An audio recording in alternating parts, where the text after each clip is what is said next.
Hi friends, welcome to my honey stories. నేను మీ Lakshmi. Mister monster 19th episode. Tension పడకండి, ఏ చీమో కొట్టినట్టుంది మావయ్య గారు కదండి అంటూ కాఫీ కప్ అందించింది మిథున. నీకు ఉందే, దొరకవే అని ఎక్స్ప్రెషన్ ఇచ్చాడు జై.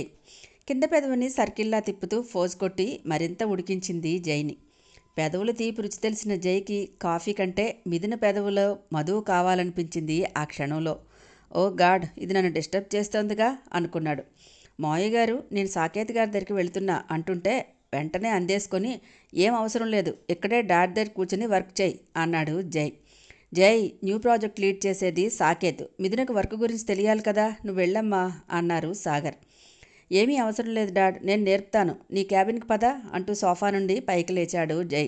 మామా కోడలు కనుగుడ్లు ఆశ్చర్యంతో ఆల్చిప్పలంత సాగాయి.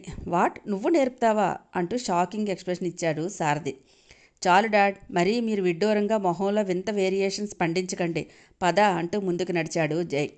నాతో కోలాటం ఆడడానికి వర్క్ అంటూ వంకపెట్టి వస్తున్నాడు అని గింజుకొని ఏం చేయలేక తన క్యాబిన్కి వెళ్ళింది మిథున. తన చైర్లో కూర్చోబోతుంటే, ఏంటే నువ్వు లార్డ్ గవర్నర్లా చైర్లో ఫోజు కొడుతూ కూర్చుంటే నేను నీ ముందు ఎంప్లాయీలా చేతులు కట్టుకుని కూర్చోవాలా? మొహం పచ్చడవుతుంది, ఇలా రా అంటూ మినీ సోఫాలో సెటిల్ అయ్యాడు జై. కోపంగా చూస్తూ, నువ్వు చొప్పునాతివి తెలుసా అంటూ ఫైల్ తీసుకుని వచ్చింది. కాఫీ ఎగరేస్తూ, తెలియనివేమైనా ఉంటే చెప్పు అని గీరగా అన్నాడు. ఓ గాడ్ అని ఫైల్ ఇచ్చి మధ్యలో ఒక మూర గ్యాప్ ఇచ్చి కూర్చుంది మిథున. మధ్యలో ప్లేస్ నీ తాత కోసం ఉంచావా అని ఐబ్రో రైట్ చేసి అడిగాడు. అబ్బా, నాకేమీ చెవుడులేదు, నీ ఒడిలో కూర్చుని మరీ వినడానికి నువ్వు చెప్పవయ్యా మగడా అంటూ విసుక్కుంది మిథున. మగడా అనగానే జై పెదవులు లిప్తకాలం పాటు విచ్చుకున్నాయి. నేను ఊరుకుంటానా అంటూ మళ్ళీ ఫోన్ చేసింది మోనా ఇంతలో. అది చూసిన మిథున, ఈ మోహిని కామపిశాచికి ఒక టైము పాడు లేదు, దేబ్యమోహంది, దీన్ని ఒక చూపు చూడాల్సిందే అని తిట్టుకుంది. లిఫ్ట్ చేసి, కట్ చేస్తుంటే అర్థం కాదా, బిజీగా ఉన్నానని అంటూ అరిచి ఫోన్ కట్ చేశాడు జై. అమాంతం చిరునవ్వు వచ్చి మిథున పెదవుల మీద తిష్ట వేసుకుంది. ఎదవగోల అంటూ విసుక్కుంటూ ఫైల్ ఓపెన్ చేశాడు జై. ఏమైనా సెటైర్ వేస్తే కరిచేలా ఉన్నాడని మౌనంగా ఊరుకుంది. జై అరవటంతో మోనాకి కోపం సర్రును ఎగబాకి నశాలానికి ఎక్కింది. ఫోన్ని ఫ్లోర్ కేస్ కొట్టి గట్టిగా అరుస్తూ, జై, నా మీద అరుస్తావా, ఐ కిల్ యూ, నిన్ను ఊరికే వదలను అంటూ చిందులు తొక్కడం మొదలుపెట్టింది. మరి ఇదో ఎలిజబెత్ మహారాణి, దీని మీద అరవకూడదు, తిరగేసిన బల్లిమొహంది. జై శ్రద్ధగా వర్క్ గురించి ఎక్స్ప్లెయిన్ చేస్తుంటే దీక్షగా వింటోంది మిథున.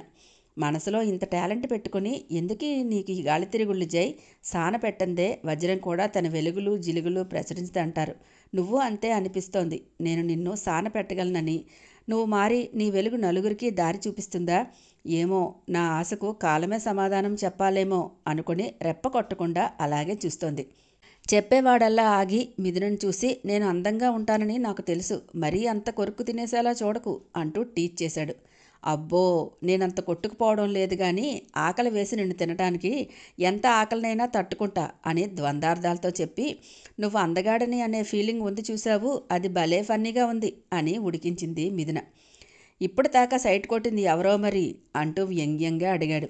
నువ్వు చెప్పే విధానానికి ఇంప్రెస్ అయ్యానంతే, మరేదో ఊహించుకోకు. ఇంత వర్క్ టాలెంట్ పెట్టుకొని అలా పని పాట లేని వాడిలా ఊరి మీద తిరగకపోతే మావయ్య గారికి కొంచెం రెస్ట్ ఇవ్వచ్చు కదా అని సాగదీసింది.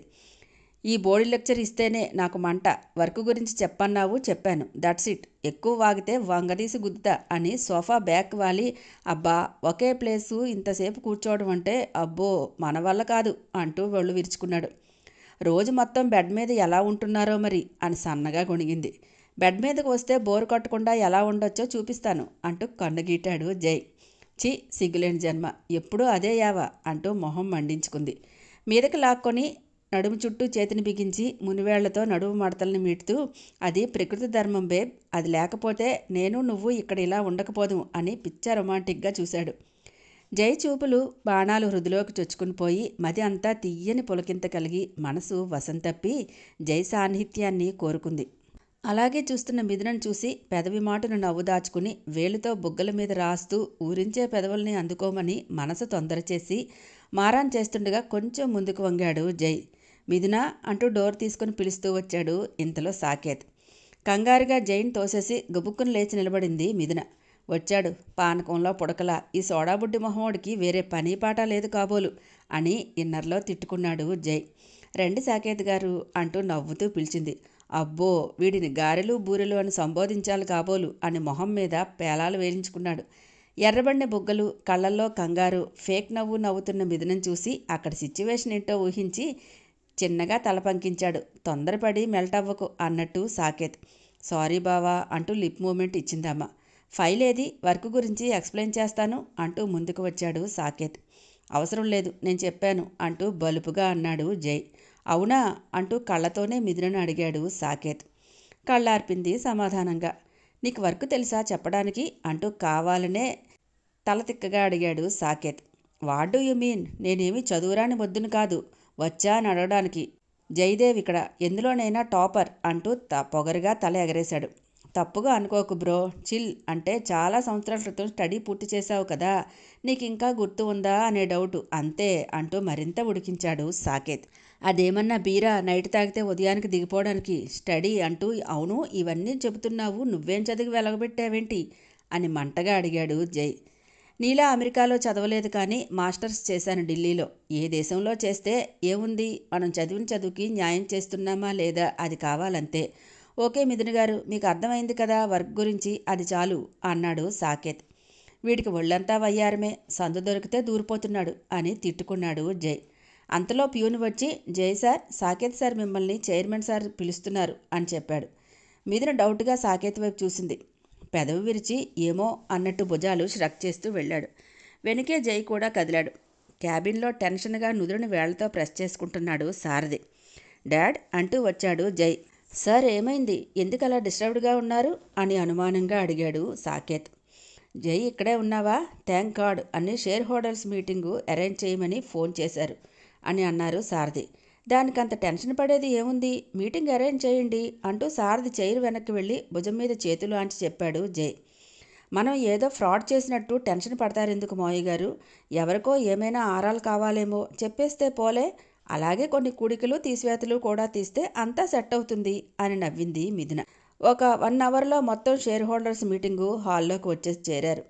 అటెండ్ అయిన వాళ్ళందరినీ చూస్తూ, చెప్పండి, ఎప్పటికప్పుడు మీకు అప్డేట్స్ అందుతున్నాయి కదా, మరి ఇంత అర్జెంటుగా మీరంతా రావడానికి రీజన్ ఏంటి అని అడిగారు సారథి గారు.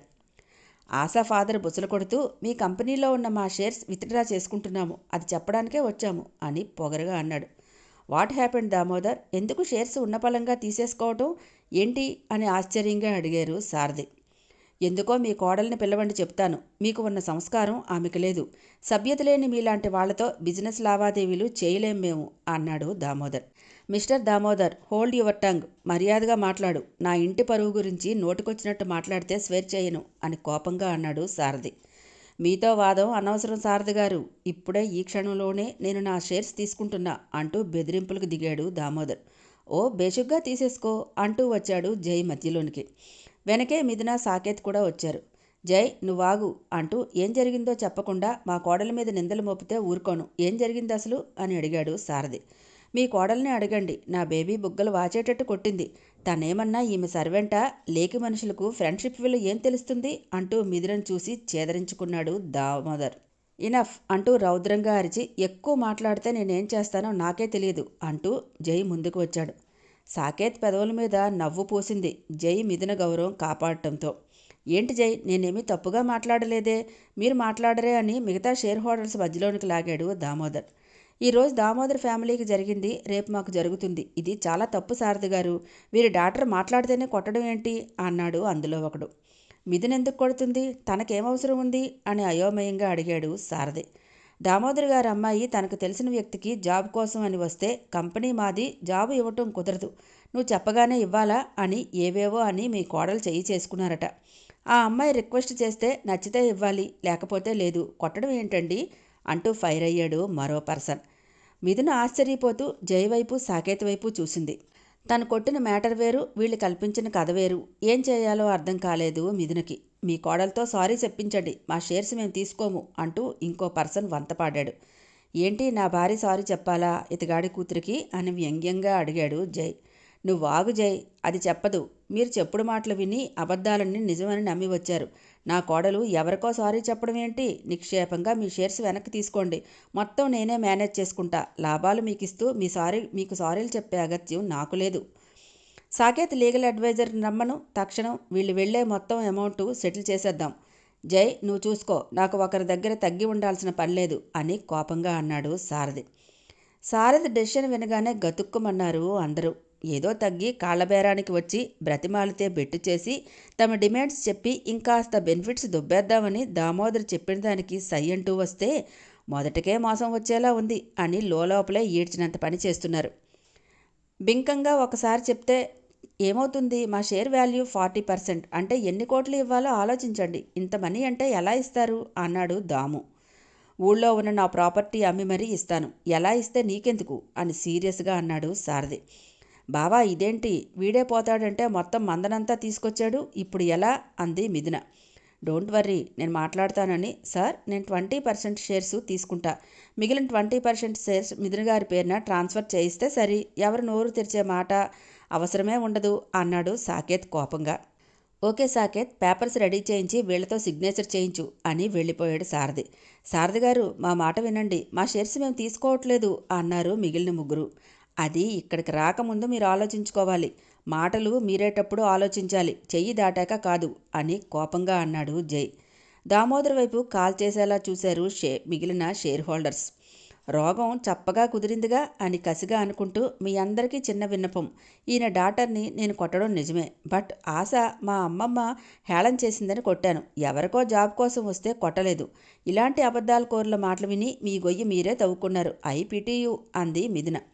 మిథున వైపు కాల్ చేసేలా చూస్తూ పళ్ళు నూరాడు దామోదర్. రెక్లెస్గా చూస్తూ వెళ్ళిపోయింది మిథున. హాయ్ ఫ్రెండ్స్, నా ఛానల్ నచ్చితే కనుక లైక్ చేయటం, షేర్ చేయటం, సబ్స్క్రైబ్ చేసుకోవటం మర్చిపోకండి. పక్కనే ఉన్న బెల్ ఐకాన్ని ప్రెస్ చేయండి. నెక్స్ట్ అప్డేట్ కోసం వెయిట్ చేస్తూ ఉండండి.